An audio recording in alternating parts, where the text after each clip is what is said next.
Hey, what's up, guys? Sully back again. Going to talk about a couple of words in English that lately I've seen some people mix up.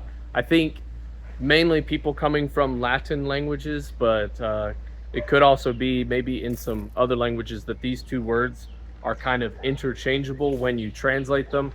But in English, they're not so interchangeable. And that's the words that and as. By the way, if you fell for this thumbnail, thanks for dropping by.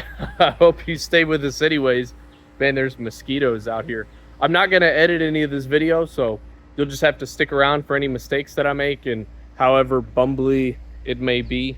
But anyways, the words that and as. As can be used quite a lot in comparisons. You'll see it almost used back to back between an adjective maybe. Sometimes there's an object in between as well.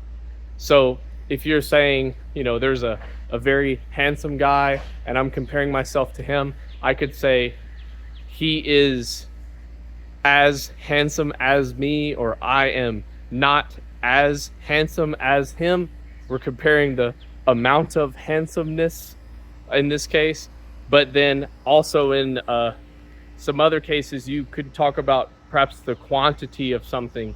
An example would be if you're at someone's house and they are very hospitable, they're giving you everything, they might say, take as much food. So that's where you have the object in between the two as's. As much food as you want. Take as much food as you want. And that's just to say you can have the quantity that you want. If it's a lot, take a lot. If you don't want much, you don't have to take much.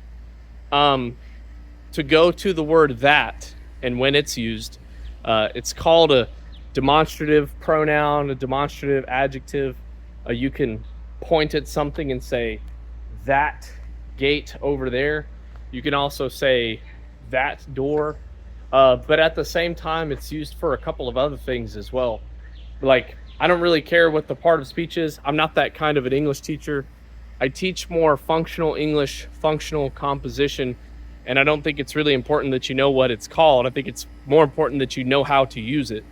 But in examples such as my mother reminded me that I needed to file my taxes.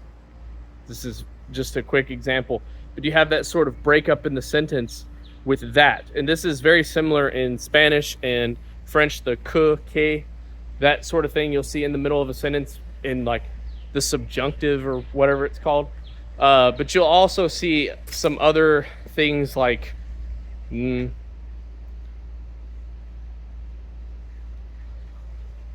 what is a good example? He told me that it's going to rain today. He told me that it's going to rain today. Or, I guess an example of it serving as a pronoun as well, because it can also serve as a pronoun, is you can indicate something and say that. So not just that door, because in the case of that door, we're just almost describing the door, so it's more of a demonstrative adjective. But in the case of saying, look at that, the word that is serving as the object, so it becomes more of a noun in that case, a demonstrative pronoun. So those are a couple of the different cases of that and also as. So if you guys have any questions about the use of those two things, feel free to just drop them in the comments. We've definitely got some birds out here today. But I can also make another video if there's some things about this video that weren't super clear. But feel free to drop comments or let me know if there's like another thing you want me to explain, or maybe you have a sentence you saw in a movie or read in a book. You're like, hey, I know you explained it, but it still doesn't make sense. This sentence doesn't make sense. Feel free to just drop it below. Thanks again for you guys stopping by, and I will see you guys in the next one.